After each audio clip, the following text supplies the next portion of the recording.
तो ये कहानी साल 1981 की एक सच्ची कहानी है। एक ऐसे आदमी की जिसने जंगलात की बेरहम दुनिया में जिंदगी और मौत की जंग लड़ी। अमेज़न के घने जंगलात में खतरनाक दरिया, वहशी जानवर और तन्हाई की अजियत काटी। ये कहानी है यूसी की, जिसने 2 हफ्ते तक खौफ, भूख और कुदरत की सख्तियों का सामना किया। तो कहानी की शुरुआत में हमें यूसी नाम के एक आदमी को दिखाया जाता है। यूसी और इसके 2 फ्रेंड्स को ट्रैवल करने का बहुत ज्यादा शौक था, जिनका नाम मार्क्स और क्यून था। क्यून एक फोटोग्राफर है और अक्सर जंगलात में जाता रहता था। एक दिन यूसी अकेला कहीं जा रहा था, तब उसे एक अनजान आदमी मिलता है। हैरानगी की बात यह थी कि वो आदमी यूसी का नाम भी जानता था। उस आदमी ने यूसी से पूछा, क्या तुम अमेज़न के जंगल में जाना चाहते हो? मैं जानता हूँ तुम वहाँ जाना चाहते हो और मैं वहाँ जाने में तुम्हारी मदद कर सकता हूँ। इस आदमी का नाम कार्ल था। कार्ल ने यूसी को एक हैरानगी की बात ये बताई कि उस जंगल के बीचों बीच एक इंडियन कबीला है और कोई भी इन्हें नहीं जानता। ये सुनकर यूसी मजीद पुरजोश हो गया। वो जंगली लोगों को मिलना चाहता था। कार्ल ने कहा, अगर तुम वहाँ जाना चाहते हो तो मैं तुम्हारी मदद करूंगा। बगैर ये सोचे समझे कि कार्ल इतना मेहरबान क्यों है और वो एक अजनबी है और यूसी को कैसे जानता है, ये सब कुछ सोचे बगैर यूसी ने उसके साथ जाने का फैसला कर लिया। इसके बाद यूसी अपने दोनों दोस्तों को भी वहाँ जाने के लिए तैयार कर लेता है। अगले दिन वो लोग कार्ल से मिलते हैं। इस दफा कार्ल अपने साथ जंगल का मैप भी लेकर आया था। नक्शा दिखाते हुए कार्ल ने बताया, वहाँ पहुँचने में हमें तकरीबन 4 दिन लग जाएंगे। अगली सुबह ये लोग जहाज के जरिए जंगल तक पहुँच गए। फिर इन्हें पूरा दिन पैदल सफर करना पड़ा और रात को कैंपिंग की। इधर रात को किसी के चिल्लाने की आवाज सुनकर इनकी आंख खुल गई। ये मार्क्स था, जिसे एक कीड़े ने काट लिया था। लेकिन अच्छी बात ये थी कि ये कीड़ा खतरनाक नहीं था, लिहाजा वो सभी लोग सो जाते हैं। अगली सुबह इन्हें दोबारा अपना सफर शुरू करना था। दिन भर वो चलते रहते हैं और शाम को अचानक बारिश शुरू हो जाती है। लेकिन ये लोग रुकते नहीं, क्योंकि इन्हें अपनी मंजिल तक जल्द पहुंचना था।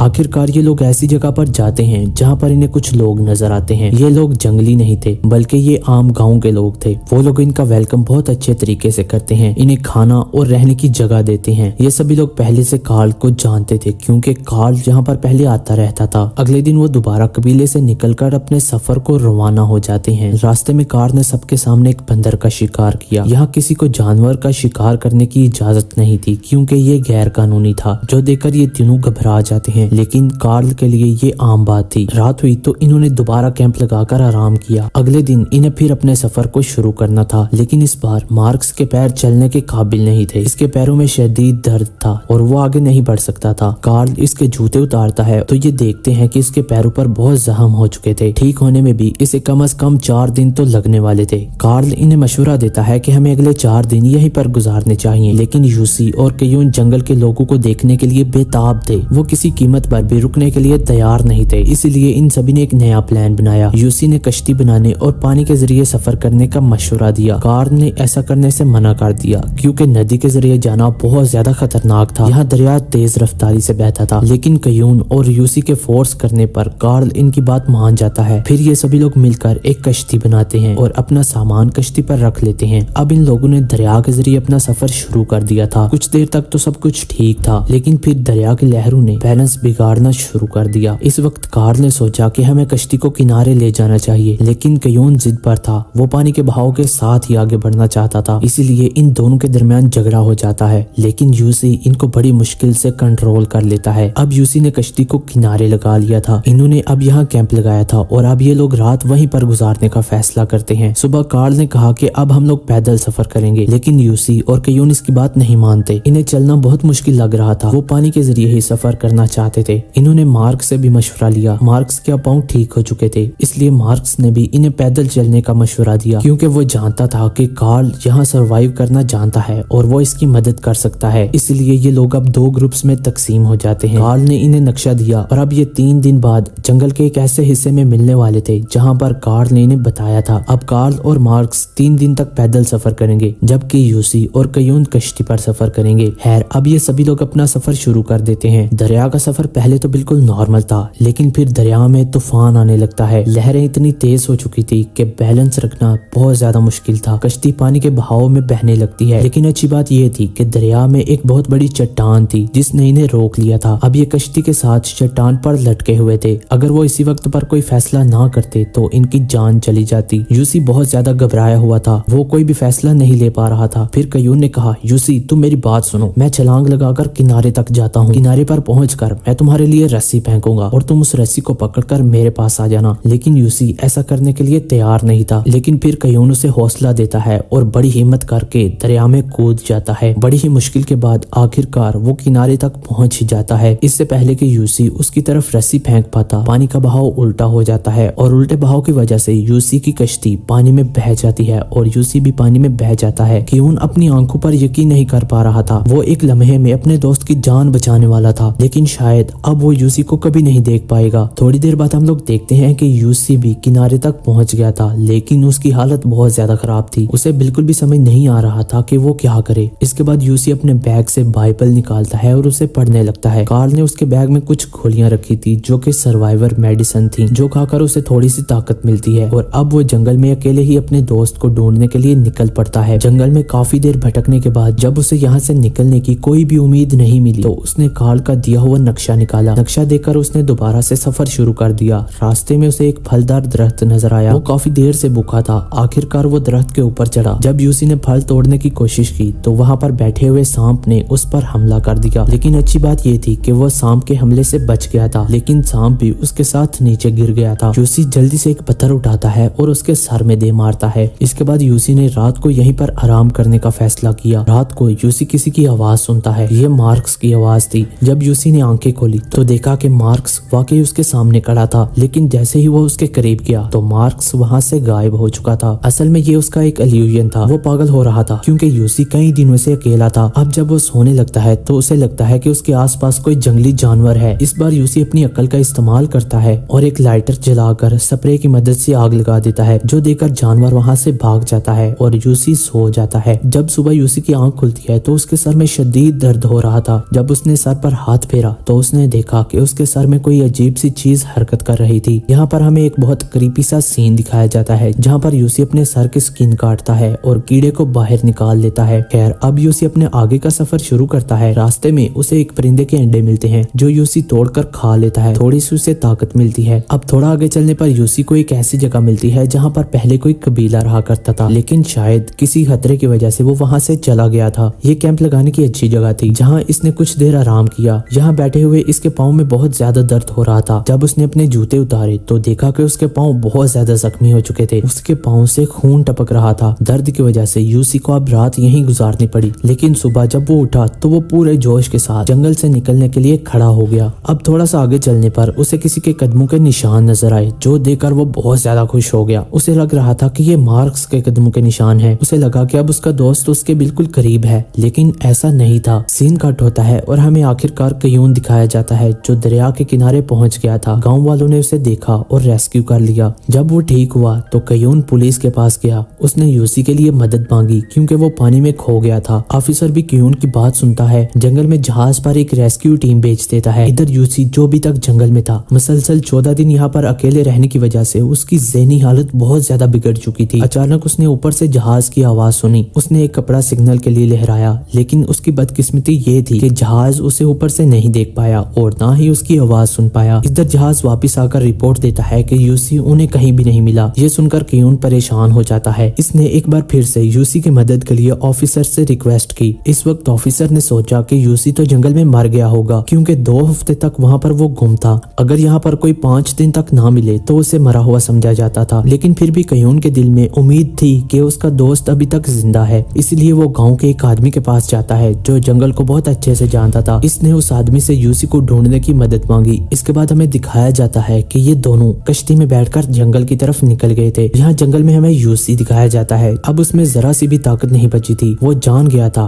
कि अब उसकी मौत पक्की है। वो बेजान वहाँ पर पड़ा हुआ था। अचानक उसके सामने एक जंगली औरत आती है जिसे देखकर वो डर जाता है। जंगली औरत भी इसे देखकर डर जाती है। लेकिन इस वक्त किसी का साथ होना यूसी के लिए एक नेमत थी। यूसी ने जंगली औरत को समझाया, कुछ नहीं होगा, तुम मेरे पास आओ, तुम मेरे साथ रहो। इसके बाद वो जंगली लड़की को अपने पास बुलाकर सो गया। जब कुछ देर बाद यूसी की आंख खुली तो उसे पता चला कि ये उसका वहम था। इसके बाद यूसी अपने आप को संभालता है और एक दरख्त के पास पहुंचता है। इस दरख्त पर बहुत सी चूंटियां थी। इसने अपने कपड़े उतारे और दरख्त को पकड़ लिया ताकि चूंटियां इसको काटे और इसमें हिम्मत पैदा हो। यूसी की सोच के मुताबिक बिल्कुल ऐसा ही हुआ। जब उन्होंने काटना शुरू किया तो यूसी अपने आप को बचाने के लिए हरकत में आया। इसी दौरान यूसी दरिया तक पहुंच गया था। आखिरकार चूंटियां साफ करने के बाद इसने वहाँ पर एक वाई का निशान लिखा क्योंकि अगर कयून इसको ढूंढते हुए यहाँ आए तो उसे से पता चल जाए कि यूसी अभी तक जिंदा है। अब तक तो यूसी में जिंदा रहने की भी उम्मीद नहीं बची थी। इसी परेशानी में वो सो गया। सुबह हुई तो एक अच्छी बात यह थी कि कियून को वो वाकई वाई का निशान नजर आ गया। कियून को समझ आ गया कि यूसी अभी तक जिंदा है, लेकिन उसने बहुत ज्यादा तलाश किया, लेकिन फिर भी यूसी उसे कहीं नहीं मिला। आखिरकार कियून मायूस होकर वहाँ से जाने लगता है। अब कियून को भी यकीन आने लगा था कि यूसी जिंदा नहीं रहा। इधर कश्ती की आवाज सुनकर यूसी एकदम से हिल गया। यूसी ने कियून को ऊंची ऊंची आवाज में आवाजें लगाई, लेकिन उसकी आवाज वहाँ तक नहीं पहुँच सकी, क्योंकि एक तो लहरों का भी बहुत शोर था